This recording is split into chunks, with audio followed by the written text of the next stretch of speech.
ফলতার এক সময়ের ত্রাস জাহাঙ্গীর খান অর্থাৎ স্বঘোষিত পুষ্পার দাপট ভাঙা যে বিজেপি বিধায়ক দেবাংশু পান্ডা আইনি এবং রাজনৈতিক ময়দানে সবসময় সরব, এবার তিনি নিজেই সাইবার অপরাধীদের নিশানায়।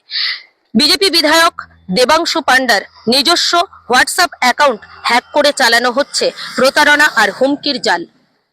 পরিচিত ব্যক্তি থেকে শুরু করে এলাকার সাধারণ মানুষ বহুজনের কাছে বিধায়কের নিজস্ব হোয়াটসঅ্যাপ নাম্বার থেকে হঠাৎ করেই আসতে শুরু করে বিতর্কিত মেসেজ। কোথাও দেদার টাকা চাওয়ার দাবি, কোথাও কটু বার্তা, আবার কোথাও সরাসরি দেখা করার প্রস্তাব ও হুমকির মতো মারাত্মক অভিযোগ। বিষয়টির ভয়াবহতা প্রথম সামনে আসে যখন নয়াপাড়ার এক বাসিন্দা সরাসরি বিধায়ককে ফোন করে বিষয়টি জানান। ঘটনার কথা জানতে পেরে সময় নষ্ট না করেই সরাসরি ডায়মন্ড হারবার থানায় পৌঁছন বিজেপি বিধায়ক দেবাংশু পান্ডা। গোটা ঘটনা নিয়ে ডায়মন্ড হারবার থানায় ইতিমধ্যেই তিনি লিখিত অভিযোগ দায়ের করেছেন। গোটা ঘটনার তদন্তে নেমেছে ডায়মন্ড হারবার থানার পুলিশ এবং সাইবার ক্রাইম বিভাগ। ফলতার বিজেপি বিধায়ক তথা আইনজীবী দেবাংশু পান্ডা ইতিমধ্যেই গোটা ঘটনা নিয়ে সতর্ক করে সাধারণ মানুষকে স্পষ্ট বার্তা দিয়েছেন, তার হোয়াটসঅ্যাপ নাম্বার থেকে কারোর কাছে টাকা চাওয়া বা প্রলোভন যুক্ত কোনো রকম মেসেজ গেলে তাতে যেন কেউ পা না দেয়। 26-এর বিধানসভা নির্বাচনের আগেও বিজেপি বিধায়ক দেবাংশু পান্ডার নিজস্ব ফেসবুক অ্যাকাউন্ট হ্যাক করা হয়েছিল। তাই এবারের ঘটনার পেছনে কি কেবলমাত্র অর্থ লুটের চক্রান্ত রয়েছে, নাকি কোনো রাজনৈতিক ষড়যন্ত্র লুকিয়ে রয়েছে?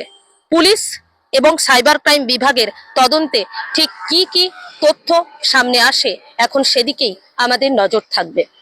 কি জন্য অভিযোগ করলেন? দেখুন, আপনারা দেখেছেন এই একটা অভিযোগপত্র। এই অভিযোগপত্রে আমি সাইবার ক্রাইমকে একটা অভিযোগ করেছি। কালকে রাত্রেবেলা জনৈক একজন ব্যক্তি যার বাড়ি নাইয়াপাড়ায়, তিনি আমাকে একটা হোয়াটসঅ্যাপে মেসেজ করেন যে তার আর্জেন্ট কিছু কথাবার্তা করি। তারপর আমি তাকে ফোন করি। ফোন করতে সে আমাকে বলে যে আমার হোয়াটসঅ্যাপ থেকে কন্টিনিউ তাকে মেসেজ করা হচ্ছে এবং থ্রেট করা হচ্ছে এবং কিছু ডিমান্ডও করা হচ্ছে, টাকা পয়সা ডিমান্ড করা হচ্ছে এবং তাকে টালিগঞ্জ এবং বিভিন্ন জায়গায় দেখা করতে বলা হচ্ছে আমার। এবং তখন আমি তাকে হোয়াটসঅ্যাপ খুলে দেখি যে আমার হোয়াটসঅ্যাপ থেকে কোনো মেসেজ পাঠাতে যায় আমার মোবাইল। পরে আমি তাকে টোটাল ডিটেলসটা পাঠাতে বলি। ডিটেলস পাঠাতে পাওয়ার পর আমি দেখি যে সত্যিই আমার যে হোয়াটসঅ্যাপ নাম্বার, যে নাম্বার আছে আমার অফিসিয়াল নাম্বার 7908662565, এটা আমার হোয়াটসঅ্যাপ নাম্বার। সেই হোয়াটসঅ্যাপ নাম্বার থেকেই তার কাছে মেসেজ যায় এবং সে পুরো ভিডিওটাই পাঠালো আমাকে, আরও মেসেজ পাঠালো।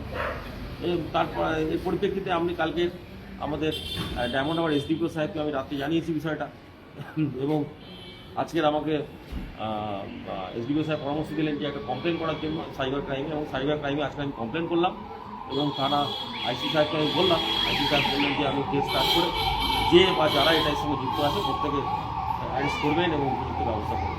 কি মনে হচ্ছে এখন? দেখুন, ওটা পশ্চিমবঙ্গ জুড়েই চলছে।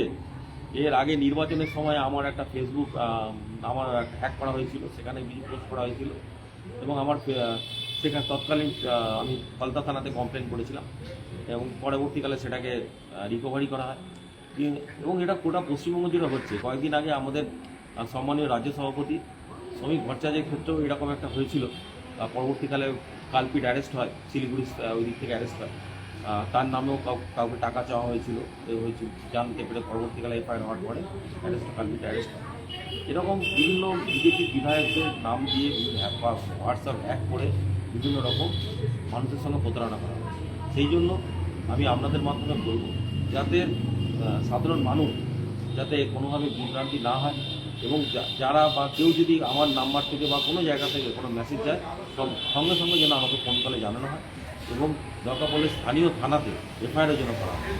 মানে কেউ যদি টাকা চায়, থ্রেট দেয়, ভয় দেখায় বা দেখা করতে বলে বা কোনো রকম নোংরা মেসেজ পাঠায়, যেন অবশ্যই সেটা আমাকে নলেজে দেওয়া হয় এবং আমি নলেজে দিলে আমি ওরা যারা করবে বা যারা এই ফোন নাম্বার হ্যাক করে করেছে তাদের বিরুদ্ধে আমি উপযুক্ত ব্যবস্থা গ্রহণ করব। এইরকম আপনার এলাকার গুরুত্বপূর্ণ সমস্ত খবরের আপডেট পেতে দেখতে থাকুন কলকাতা টিভি, রাত দিন 7 দিন।